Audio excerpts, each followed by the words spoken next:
E a gente parte para o versículo 2, então.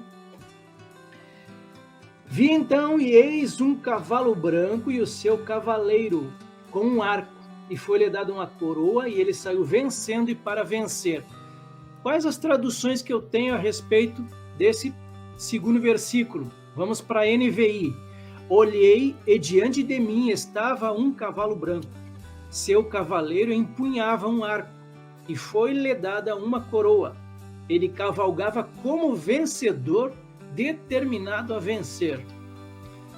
Almeida Revista é atualizada agora.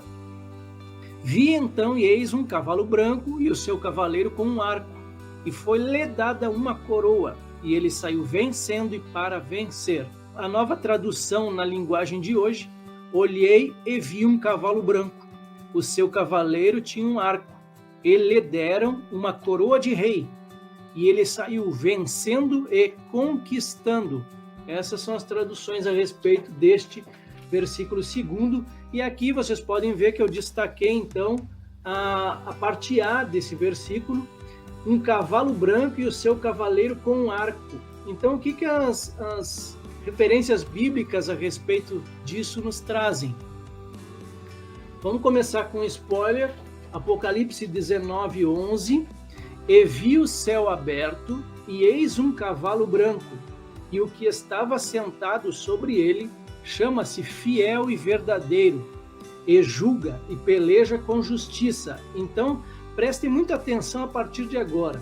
Este cavaleiro aqui, de Apocalipse 19:11, é Jesus Cristo, tá? Ele é bem claro no contexto todo de Apocalipse 19. Quando a gente estudar lá, vocês vão perceber isso, tá? Então, aqui ele diz que ele se chama Fiel e Verdadeiro, diferente desse cavaleiro aqui do versículo 2, do capítulo 6. Tá? Então, vamos lá para 2 Tessalonicenses 2, 13 e 4. Falando sobre a vinda da apostasia. A apostasia é o afastamento da fé, e aqui eu colocaria o afastamento da fé cristã, e a revelação do homem da iniquidade, ou o anticristo.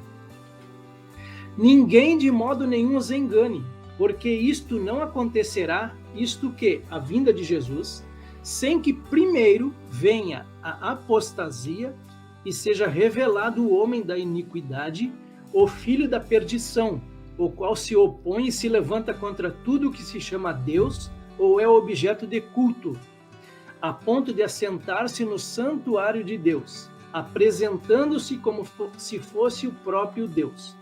Então, antes da vinda de Jesus, então a gente deixou bem claro quando nós estudamos sobre o arrebatamento lá, que o arrebatamento seria uma coisa e a vinda de Jesus seria outra.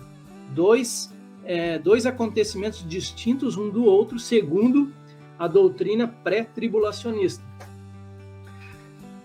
Então, dito isso como introdução, a gente vai então falar um pouquinho sobre o cavalo branco e seu cavaleiro agora. 1 João 2,18, filhinhos, já é a última hora, e como ouvistes que vem o anticristo, também agora muitos anticristos têm surgido, pelo que conhecemos que é a última hora.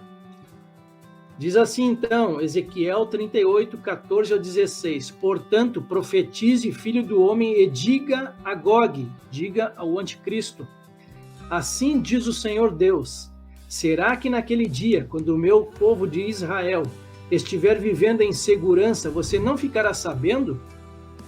Você virá do seu lugar, dos lados do norte, você e muitos povos com você, todos montados em cavalos, uma grande multidão e um poderoso exército.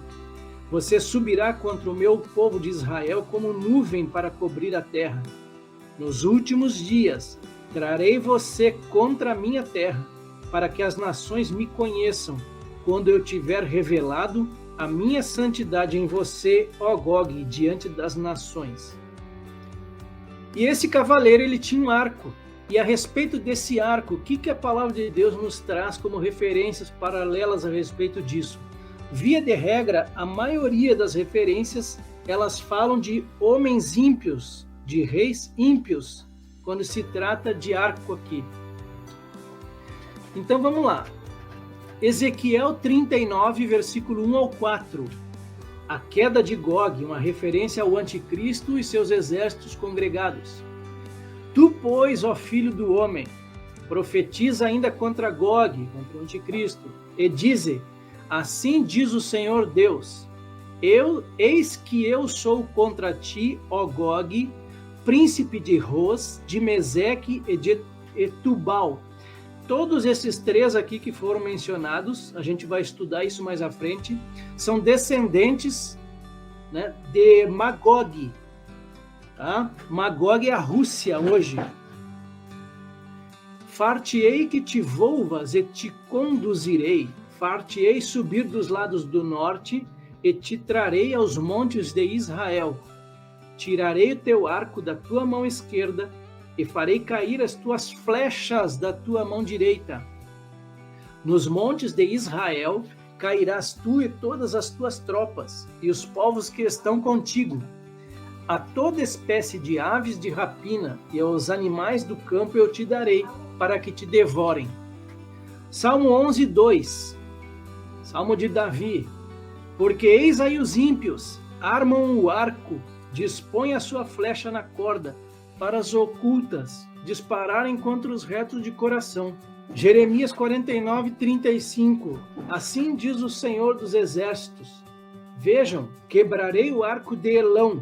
Elão são os elamitas, eles viviam próximos ali da Babilônia, da Pérsia. O arco de Elão é a base de seu poder. Então aqui a gente está falando de um poderio militar, de um poderio bélico. Então quando se fala de arco, que é a força do poder, a base do poder dele seria um poder, um domínio bélico. Assim como os Estados Unidos hoje é uma das maiores potências do mundo. E 1 Samuel 2,4, ela vai dizer assim, ó, o arco dos fortes é quebrado, porém os débeis cingidos de força. Então arco a gente leva como representação de um povo. Então esse cavaleiro, ele tem um arco na mão, o cavaleiro do cavalo branco. Parte B do versículo 2, e foi-lhe dada uma coroa. Ele não tinha coroa, foi-lhe dada a coroa. Faz as referências a respeito disso. Coroa, então, já está na tela de vocês. Coroa simbolizando a autoridade. E aqui a gente vê a ascensão do anticristo, a gente continua vendo a ascensão do anticristo. Spoiler lá em Apocalipse 13, versículos 2 e 4. Aqui a besta recebendo o poder de Satanás. A besta que vi, no caso o anticristo, era semelhante a leopardo, com pés como de urso e boca como de leão. E o dragão deu à besta o seu poder, o seu trono e grande autoridade. O próprio Satanás, então, vai dar autoridade para o anticristo, que é um homem. E adoraram o dragão, porque deu a sua autoridade à besta. Também adoraram a besta, dizendo: quem é semelhante à besta? Quem pode lutar contra ela? Mais um spoiler, Apocalipse 17, 11 e 12. E a besta, que era e não é, também é ele, o oitavo rei, e procede do 7, e caminha para a destruição. Os 10 chifres que viste são 10 reis, os quais ainda não receberam reino, mas recebem autoridade como reis, com a besta, durante 1 hora. 2 Tessalonicenses 2, 9 e 10. Aqui sobre o caráter do homem da iniquidade. Ora, o aparecimento do iníquo é segundo a ação de Satanás, com todo o poder, sinais e prodígios da mentira, e com todo engano de injustiça aos que estão perecendo, porque não acolheram o amor da verdade para serem salvos. E lá em João 5,43, Jesus falando aqui, eu vim em nome de meu Pai e não me aceitais, falando com os judeus. Se outro vier em seu próprio nome, a esse aceitareis. Aqui é uma clara referência também ao anticristo que virá.